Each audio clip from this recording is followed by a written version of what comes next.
Good morning everyone, মিষ্টিস ফ্যামিলির আরেকটি নতুন ব্লগে তোমাদের সবাইকে ওয়েলকাম। আশা করছি তোমরা সবাই ভালো আছো আর আমিও ভালো আছি। আর এখন বাজে সকাল 6টা আর আমার আজকের ব্লগটা আমি এখান থেকেই শুরু করছি। ছেলের স্কুল না গরমের জন্য অনেকটা টাইম এগিয়ে দিয়েছে। আগে স্কুল শুরু হতো 8টা থেকে আর এখন শুরু হয়ে যাচ্ছে 7টা থেকে।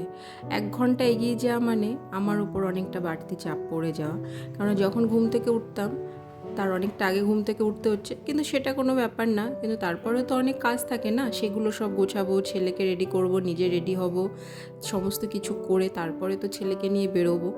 তো কিছু করার নেই, গরমের জন্য স্কুলের টাইমটা যেমন এগিয়েও দিয়েছে, আবার আগে ক্লাস হতো 4.5 ঘন্টা, কিন্তু এখন সেটা কমিয়ে 2 ঘন্টা হয়ে গেছে। গরমের জন্যই এটা করা হয়েছে, কেননা ঘরে থেকে আমাদের এত কষ্ট হচ্ছে, আর বাচ্চারা ছোট ছোট বাচ্চারা স্কুল যাচ্ছে, তাদের তো কতটা কষ্ট হচ্ছে। তো যাই হোক, ছেলেকে স্কুলে দিয়ে আসতে যাবো বলে ঘুম থেকে উঠে নিজে ফ্রেশ হয়েছি। আর এখন টিফিন বানাচ্ছি না, কেননা 2 ঘন্টা তো বিস্কিট বা কেক কিছু একটা দিয়ে দিই, ওই জন্য অন্য কোনো টিফিন আর রেডি করতে হচ্ছে না। তো ফ্রেশ হওয়ার পরে ঘরটা ঝাড়টাট দিয়ে ছেলেকে তুলে দিয়েছি, ওকে ব্রাশ টাশ করিয়ে দিয়েছিলাম, কিন্তু অনেকটা সকাল, ওই জন্য ঘুম থেকে ওরও এখন 1 ঘন্টা আগে ঘুম থেকে উঠতে হচ্ছে। দেখো চোখই খুলতে চায় না। তারপরে ওর খাবারটা রেডি করে নিয়েছি, আর আমি রেডি হয়ে তারপরে গিয়ে ওকে এখন রেডি করাচ্ছি। আর রেডি করাতে করাতেই খাওয়াবো, তাহলে সময় ম্যানেজ করতে পারবো না সব কিছু। আর ওকে রেডি করাচ্ছি, ঘুমিয়ে চোখ তো খুলছেই না, কিন্তু ওই অবস্থায় সব করছি। যতবার উঠে উঠে বসিয়ে দিচ্ছি না, ততবার আবার শুয়ে পড়ছে। এটুকু বাচ্চা, ঘুমটাও পুরো হচ্ছে না।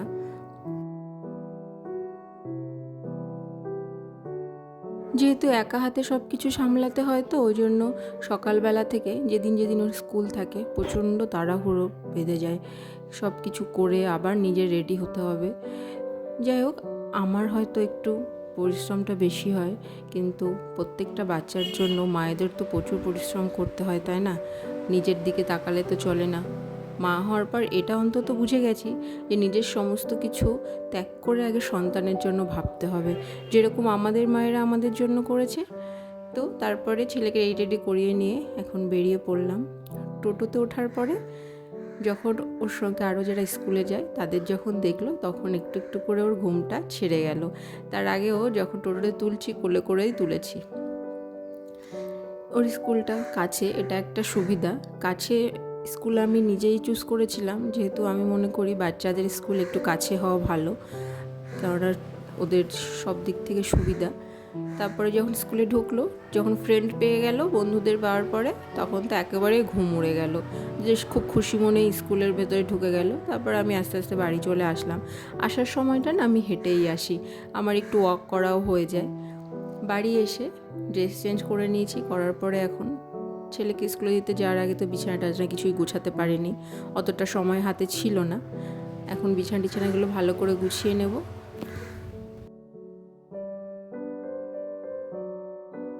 এর আগে ছেলের যে স্কুলের রুটিনটা ছিল, যে ওকে বাড়িতে ওকে স্কুলে রেখে আসার পরে যখন আমি বাড়িতে আসতাম, তারপরে আমি একটু রেস্ট করতাম, তারপরে ব্রেকফাস্ট করে একেবারে রান্নাবান্না করে তারপরে ওকে 12টা 12:30 দিকে আনতে যেতাম।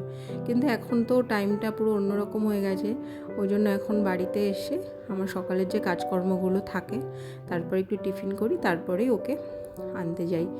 তারপরে এসে লাঞ্চের জন্য আবার কিচেনে যাই, তারপরে রান্নাবান্না করি। এদিক দিয়ে ভালোই হয়েছে, রোদটা বেশি বাড়ার আগে তার বাড়িতে চলে আসে। বিছানা টিছানা ভালো করে গুছিয়ে নিয়েছি। এখন চা না খেলে হয় না, সকাল আর সন্ধ্যা দুবেলা আমার চায়ের অভ্যাস, কিন্তু গরমের জন্য না সকালের চাটা বন্ধ করে দিয়েছি। সন্ধ্যাবেলাটা আর বন্ধ করতে পারিনি, সকালেরটা এখন আর খাচ্ছি না। ওই জন্য কটা ছোলা ভিজিয়ে রেখেছিলাম, ওইগুলোই এখন খেয়ে নিলাম। আর 2 বোতল জল এখন ফ্রিজে ভরে রাখবো। ফ্রিজের জল খুব একটা খাই না, কিন্তু এত গরমে নর্মাল জল না খেতে পাচ্ছি না। সবারই একই অবস্থা, অনেকেই বলছে যে ফ্রিজের জল ছাড়া চলছে না। ফ্রিজের জল আর নর্মাল জল দুটো মিশিয়ে তারপরে ওটা খাচ্ছি, নাহলে না তেষ্টা মিটছে না। কিচেনে এসেছি, দেখি মা রুটি করছিল। আমি রুটি খুব একটা পছন্দ করি না, তা মা রুটিটা বেলে দিল, আমি ভেজে দিচ্ছি। বাবা মা খাবে আর আমি খাবো, তা আজকে সকালে ব্রেকফাস্ট এটাই করব। পছন্দ করি না, কিন্তু মাঝে মধ্যে তো খেতেই হয়। তা আজকে সকালে এই রুটি খাবো, আর এই যে একটা মিক্সড সবজি ভাজা করেছে, সেটা দিয়ে ব্রেকফাস্টটা করে নেব। হাতে কিছুটা টাইম আছে ছেলেকে আনতে যাওয়ার জন্য, তাই ভাবলাম যে ওকে আনতে যাওয়ার আগে এগুলো একটু ক্লিন করে নিই।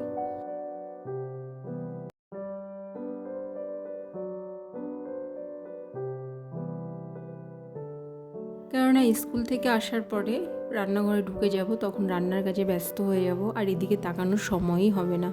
কিন্তু কি জানো তো, এই ঘরের যে সমস্ত ফার্নিচার যেগুলো আমরা আমাদের রেগুলার ইউজ করতে হয় বা যে রুমের মধ্যে থাকে, সেগুলো যদি আমরা প্রতিদিনের ক্লিনিংটা প্রতিদিন না করি, এত পরিমাণে ধুলো জমে যাবে না যে পরে যদি অনেক দিন পরে করতে যাই সেটা পরিষ্কার করা আরও বেশি মুশকিল, আর দেখতেও খুবই বাজে লাগে।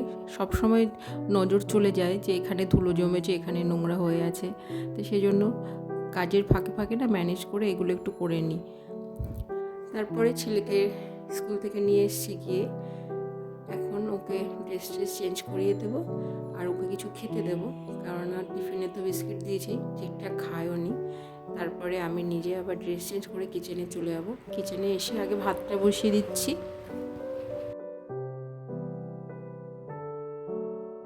ভাতটা বসিয়ে দেবো, তারপরে সবজিগুলো কাটবো, মাছটা ভাজবো। গরম পড়ার পর থেকে, মানে যেদিন থেকে খুব বেশি গরম পড়তে শুরু করেছে না, রান্নার আইটেমগুলো কমিয়ে দিয়েছি। আগে যদি বাড়িতে লাঞ্চের জন্য 3টে আইটেম করতাম, এখন হয়তো সেটা 2টো করি, কোনো দিন হয়তো 1টা করি বা একটু ভাতে সেদ্ধ দিয়ে এসব করি। আর এই সময় তো তেতো খেতে খুব ভাল লাগে আমার, অন্তত যেমন নিম বেগুন করি বা এই উচ্ছে আলু সেদ্ধ এগুলো। তা এখন ভাতে একটু উচ্ছে আলু সেদ্ধ দিয়ে দিয়েছি, আর এই মাছের ঝোল করব। আজকে এনেছে কই মাছ আর বাটা মাছ। কই মাছটা আমার খুব একটা পছন্দ নয়, সেজন্য 2 রকমের মাছ আনতে হয়েছে। কই মাছ খাবে শ্বশুর আর আমার ছেলে, কেননা বাটা মাছটা এত কাটা যে ছেলেকে ওই বেছে খাওয়ানো না খুব ঝামেলা, মানে ঝামেলাটা আমার কাটা বাছতে, ওই জন্যই ওকে ওটা এখনও দিই না। আর বাটা মাছটা আমার ভীষণ প্রিয়, তাই আজকে বাড়িতে 2 ধরনের মাছ আনা হয়েছে। এখন মাছগুলো ভালো করে ভেজে নেব, তারপরে মাছের ঝোল করব।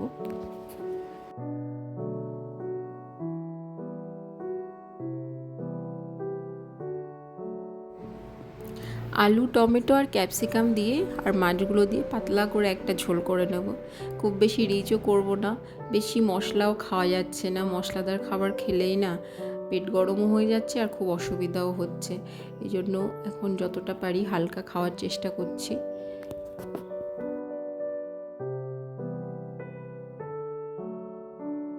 আর ছেলের কথা ভেবেও মাছের ঝোলটা একটু হালকা করে করি, মশলাপাতি একটু কম দিই সব সময়।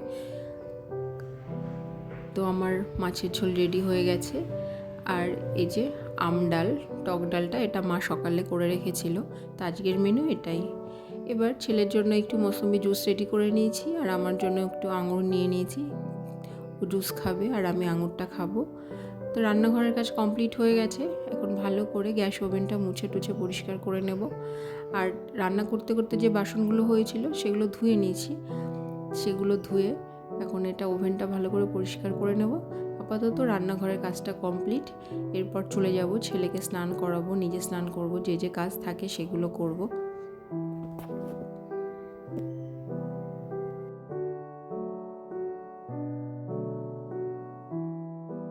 এখন ওর জলে, মানে ওই যে জলটা স্নান করে প্রতিদিনই একটু করে সুদল মিক্সড করে দিই।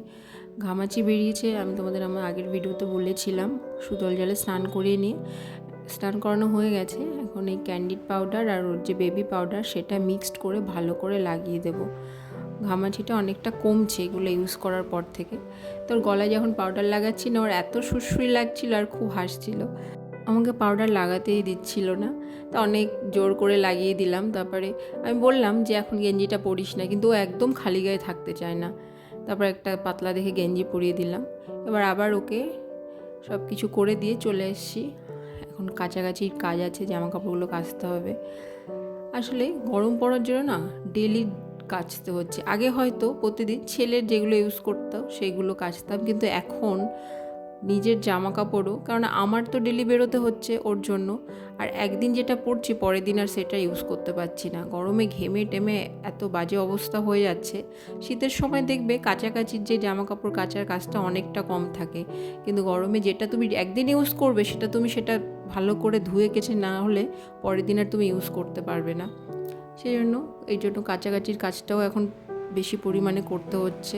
আর যতই রোদ থাক, যতই কষ্ট হোক, ছাদে তো আসতেই হবে জামা কাপড় মেলতে, না হলে নিচে তো ভালো করে শুকাবে না। তো এখন জামা কাপড় মেলে টেলে দিয়ে নিচে চলে যাব।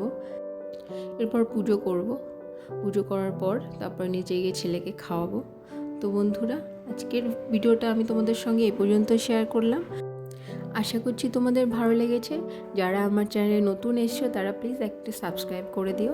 আর তোমরা সবাই ভালো থেকো, সুস্থ থেকো। আজকের মতো এখানেই টাটা।